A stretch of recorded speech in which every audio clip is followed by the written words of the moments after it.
What you are about to see is 15 minutes of dynamic and precise formation flying, the likes of which have not been seen many times in Flight Simulator.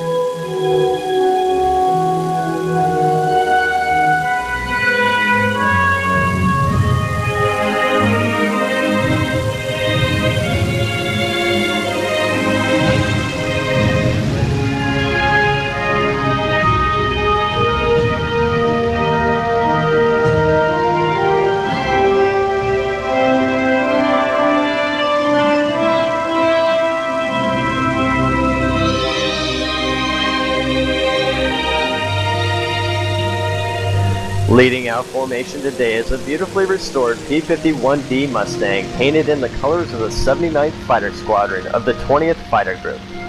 The aircraft was originally piloted by Major Jack M. LaFray, who is credited with having shot down 8 enemy aircraft, damaging 2 more, and destroying 2 trains. Major LaFray also has the distinction of being the only second lieutenant in history to command a fighter squadron. Due to multiple infractions after his promotion to major, he was demoted to second lieutenant, but still retained his position as commander. Due to the intervention of General Doolittle, he regained the rank of captain soon afterwards.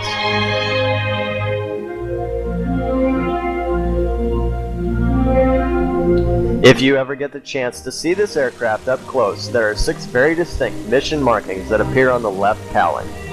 There are 50 top hats with canes which indicate fighter escort missions, usually with bombers or transport aircraft. The 7 umbrellas denote top cover for any Allied aircraft. 4 brooms denote combat patrolling missions or fighter sweeps of enemy ground targets. The 4 locomotives are indication of a successful mission on a railway known as the Chattanooga mission. There are 5 bombs that denote successful bombing missions, and finally 8 swastikas that denote Major LaFray's 8 aerial victories.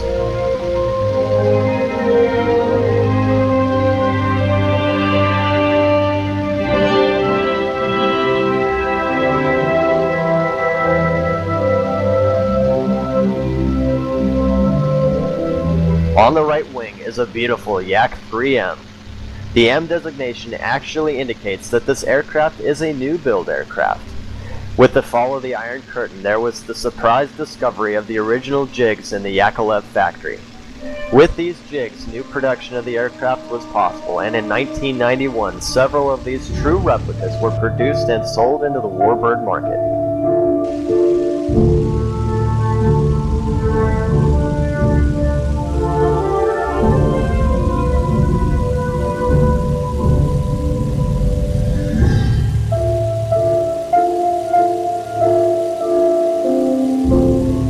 The original Yak 3 was powered by the Klimov VK-105, which was a 12-cylinder, liquid-cooled engine making about 1,300 horsepower.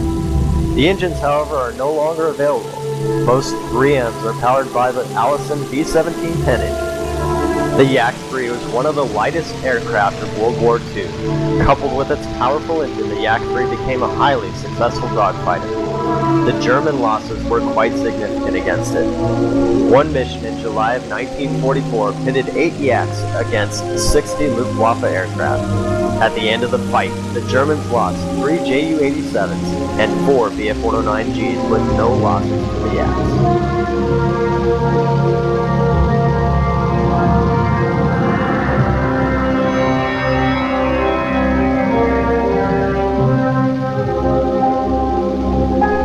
After this, the Luftwaffe ordered an issue to all its pilots to avoid combat with the Yak fighters below 16,000 feet. At altitude, the Klimov engine struggled to match the performance of other Allied and German fighters, but down low there was no better aircraft.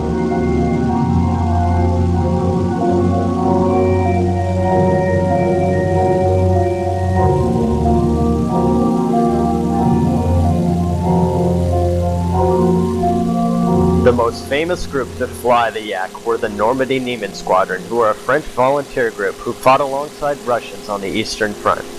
The aircraft you see before you today is painted up in this squadron's markings.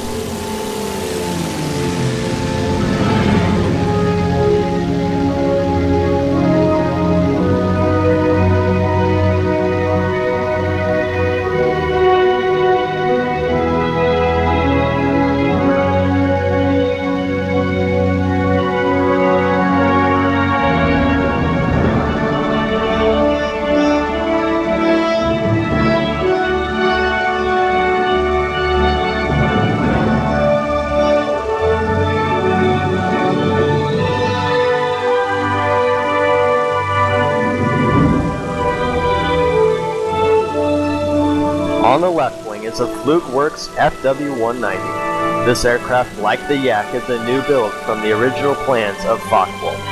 This particular example is powered by a Pratt & Whitney R2800 double wasp engine producing 2,000 horsepower.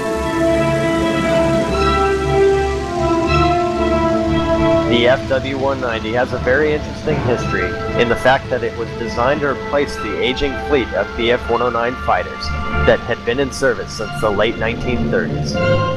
Designed by the famous Kurt Tank of Focke-Wulf, he began design of a fighter that went against some of the conventions of German fighter design.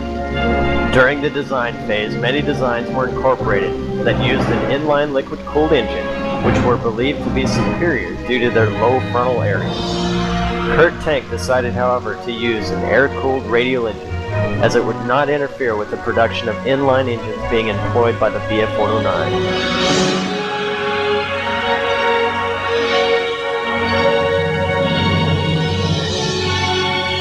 The 190 was designed to be a fighter pilot's aircraft, and many of its design innovations proved that fact. Instead of the customary cables and pulleys used on most aircraft, which tended to stretch, resulting in give and play that made the controls less crisp and responsive, the design team used rods to actuate the control surfaces. Another innovation was making the controls as light as possible.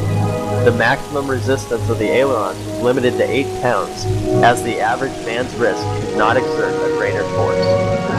With the DB-801 engine mated to the airframe, this aircraft proved to be highly successful in the medium altitude regime. This aircraft was flown by some of the top Luftwaffe aces of the war, including Otto Kittel, with 267 victories.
Thank you, ladies and gentlemen, for coming out today and supporting the Virtual Canadian Air Show Association.